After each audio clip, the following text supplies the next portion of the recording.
साथियों नमस्कार, मैं हूं नीरज पटेल और आप देख रहे हैं नेशनल जनमत।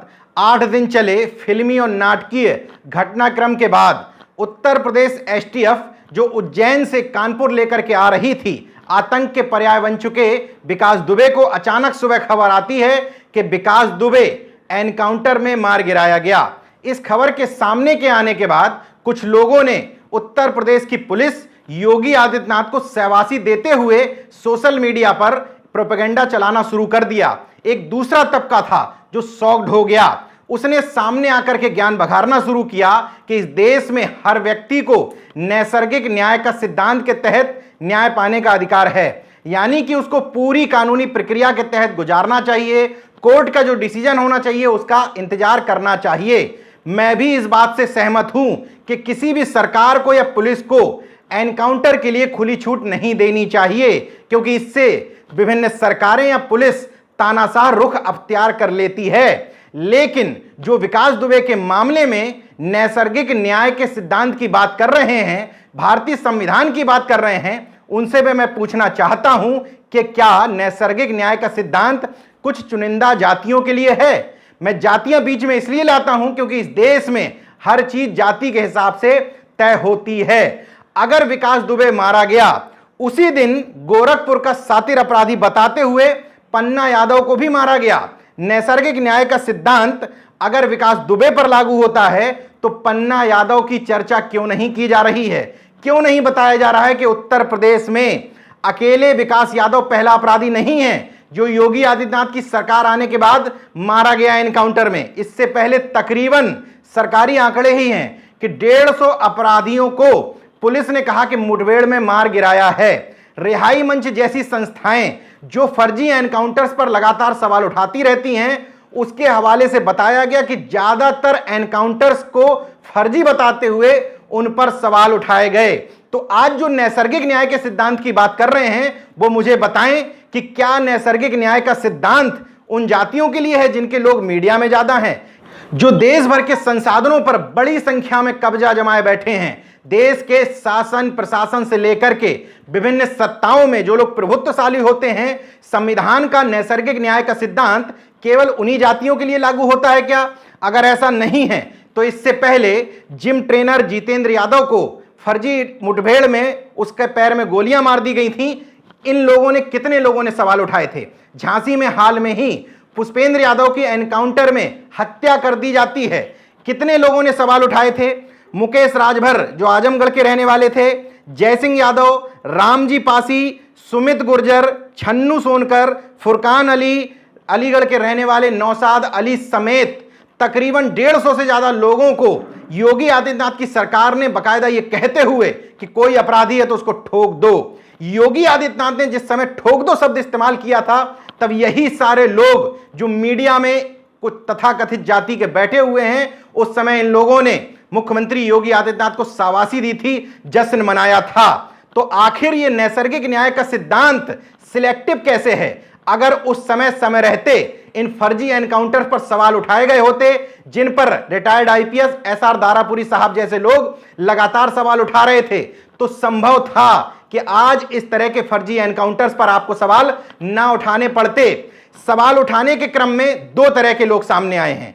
एक तरह के वो लोग जो मेरे जैसे हैं, जो इस बात पर सवाल उठा रहे हैं कि जानबूझकर उसको मारा गया इसलिए क्योंकि उससे तमाम सारी कड़ियां टूट जाती हैं। मेरे जैसे लोग इस बात पर भी सवाल उठा रहे हैं कि जहां जहां से सबूत इकट्ठे हो सकते थे उसका घर, उसको नष्ट किया गया, सबूत नष्ट कर दिया गया, उसके गुर्गों को मुठभेड़ में मार गिराया गया। इसके अलावा सबसे महत्वपूर्ण सुराग उससे लग सकते थे कि आखिर 6 किलोमीटर दूर वारदात की जगह से सिवली में वो कैसे छुपा रहा और पुलिस के पूरे नियंत्रण से कैसे बाहर रहा, कैसे फरीदाबाद पहुंचा, कैसे फरीदाबाद से 700 किलोमीटर दूर उज्जैन पहुंचा और उज्जैन पहुंचने की वजह क्या थी? इन सारी चीजों से घटनाक्रम से पर्दा उठ सकता था। जय वाजपेयी की भूमिका से लेकर के विनय तिवारी, एसटीएफ के तत्कालीन डीआईजी जिनका ट्रांसफर अभी कर दिया गया है, जो कानपुर के एसएसपी हुआ करते थे, अनंत देव तिवारी से लेकर के ब्रजेश पाठक, या जिस किसी भी व्यक्ति की फोटो उस समय सामने आई थी, उसमें से किस व्यक्ति का हाथ उसके आगे बढ़ाने में था, समाजवादी पार्टी से लेकर बहुजन समाज पार्टी का क्या रोल था, सब कुछ वही व्यक्ति बता सकता था। लेकिन एक सुनियोजित षड्यंत्र के तहत उसको खत्म कर दिया गया। उसके खत्म होने के साथ मुद्दा भी खत्म हो गया और उसके साथ ही जीवित दफन हो गए। अगर इस तौर पर सवाल उठा रहे हैं तो उठने भी चाहिए, लेकिन कुछ लोग दूसरे तौर पर सवाल उठा रहे हैं। उन लोगों से मैं पूछना चाहता हूं कि आपने एक ईमानदार और जाबाज डिप्टी एसपी देवेंद्र मिश्रा के शहीद होने पर क्या एक भी पोस्ट लिखी थी? नहीं लिखी थी। लेकिन अब इसी दुर्दांत अपराधी को ब्राह्मण शिरोमणि बता करके आप लोग पोस्ट लिख रहे हैं, तो इसको मैं जातिवादी दुर्दांत गिरोह ना कहूं तो क्या कहूं। मोहित त्रिपाठी फेसबुक पर लिखते हैं, करवा लो जितना करवा पाओ एनकाउंटर और मूत लो जितनी आग मूतना हो। तुम्हारा तो 2022 में नामो निशान मिटा दिया जाएगा। ब्राह्मण की दहाड़। रीता पांडे नाम की एक फेसबुक यूजर लिखती है, ब्राह्मण शेर विकास दुबे जिंदाबाद। इसी तरीके से पिंटू पांडे लिखते हैं, योगी सरकार मुर्दाबाद, यूपी पुलिस मुर्दाबाद, विकास दुबे अमर रहें। निखिल तिवारी नीचे लिखता है, एक अपराधी को सजा नहीं हत्या की गई है, सरकार द्वारा न्यायपालिका तक तो पहुंचा ही नहीं। नीचे राहुल शुक्ला लिखता है, धीरे धीरे सब ब्राह्मणों भूल जाओगे, फिर भाजपा को वोट दोगे आप लोग। इसके अलावा शिवम दीपक तिवारी लिखता है, ये अन्याय है, योगी जातिवादी है। एक अगला कमेंट सुन लीजिए, ब्राह्मण हिजड़े सोए हुए हैं, उठो शेरों, अभी नहीं तो कभी नहीं। ये चुनिंदा उदाहरण मैंने बताए हैं।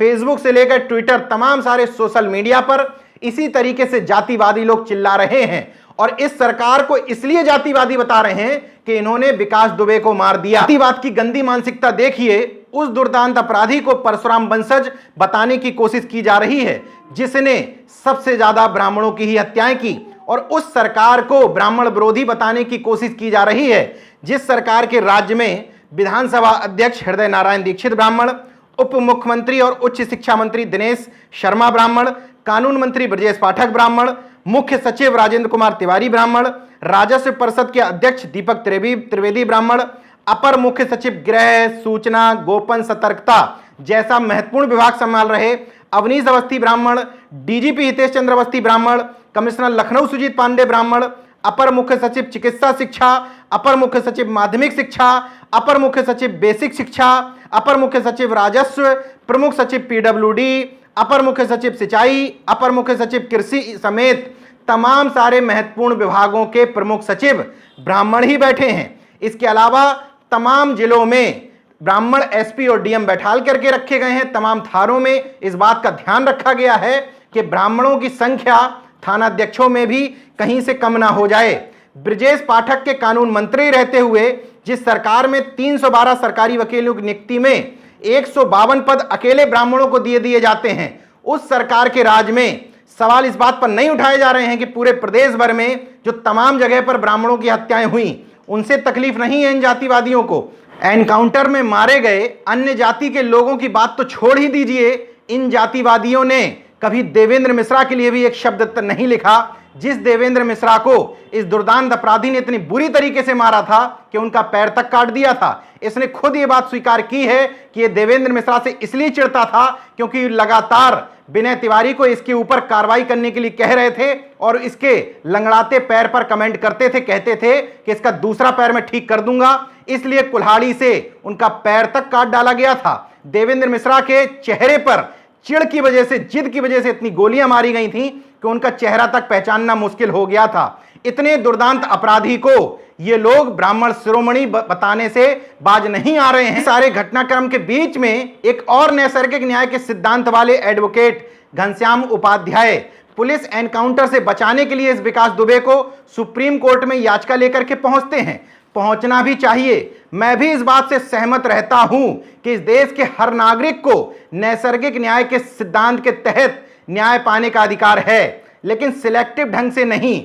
अगर घनश्याम उपाध्याय के अलावा अगर किसी अन्य जाति का व्यक्ति सुप्रीम कोर्ट पहुंचा होता तो आप उसको सीधे सीधे जातिवादी बता देते और बता देते कि गुंडे, अपराधी, आतंकवादियों का संरक्षण दाता है, इसलिए वो भी आतंकवादी है। लेकिन घनश्याम उपाध्याय सुप्रीम कोर्ट पहुंचे, ना मीडिया ने सवाल उठाया, ना उन तथाकथित लोगों ने जो सोशल मीडिया को एक तरीके से कैप्चर किए हुए हैं, क्योंकि इस जातिवादी समाज में एक खास तबका है जो डिसीजन मेकर्स की भूमिका अदा करता है। अब वीडियो की शुरुआत में मैंने जो बात कही थी कि मैं भी इस बात से सहमत हूं कि यह एनकाउंटर फर्जी तरीके से किया गया है। मैं क्या, पूरा उत्तर प्रदेश क्या, उत्तर प्रदेश की पुलिस भी जानती है कि उन्होंने इस एनकाउंटर को फर्जी तरीके से अंजाम दिया है।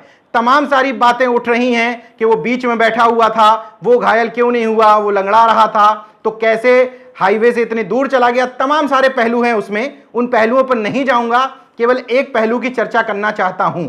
बगल में आप देख रहे हैं एक टोल से गुजरती हुई ये गाड़ी है, इनमें 2 एसटीएफ जवानों के बीच में बैठा हुआ है विकास दुबे।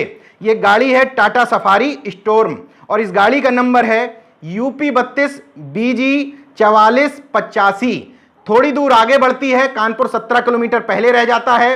एसटीएफ थ्योरी यह बताती है कि वहां पर कुछ जानवरों का झुंड आ गया था, उनको बचाने के चक्कर में हमारी गाड़ी पलट जाती है। ठीक है, लेकिन गाड़ी नंबर और गाड़ी बदल कैसे जाती है?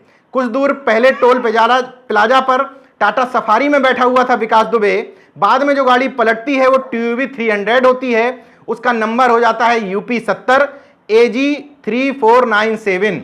इसका मतलब 2 थ्योरियां सामने आ रही हैं, या तो विकास दुबे को पुलिस ने बदला लेने के लिए मारा है और या विकास दुबे को इसलिए मार दिया गया है क्योंकि कई बड़ी मछलियों को बचाना चाहती थी उत्तर प्रदेश की पुलिस।